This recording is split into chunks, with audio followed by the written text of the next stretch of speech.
Премиерот Никола Груевски својата работна посета на Кочани ја започна со посетата на компанијата Амфенол, во која се произведуваат сигнални уреди за автомобилска технологија и антенски структури за мобилна телефонија. Во моментот во Амфенол се вработени 330 лица, до крајот на овој месец ќе бидат 380, до крајот на годинава 560.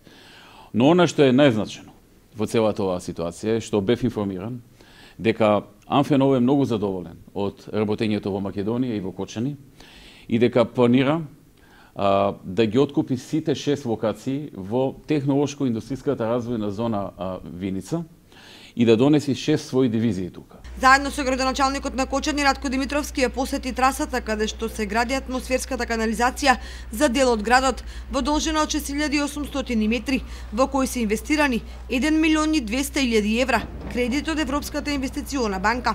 Во населеното место Бели премиерот Груевски го предаде во употреба локалниот пат во должина од 1,4 километри, а присуствуваше и на изградбата на пристапниот пат за идната акумулација на Оризарска река. Проект кој што во првата фаза ќе чини 35 милиони евра, секако подоцна тоа ќе нарасне некаде над 50 милиони евра.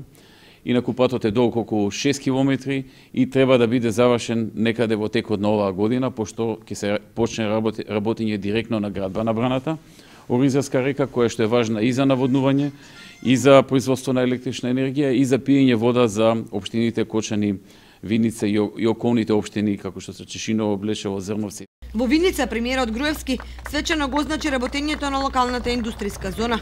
Веќе се продадени сите парцели и веќе се градат 6 фабрики, 6 производни капацитета. Една е во понапредна фаза, таа е една австријска компанија, со која што своевремено се сретнавме во Виена на бизнис форумот, што го организиравме, што ќе биде одличен импулс за Виница и за целиот овој регион и ќе абсорбира многу невработени луѓе. Многу луѓе ќе си го најдат своето вработување токму во овие 6, односно 11 фабрики кои што треба да се изградат.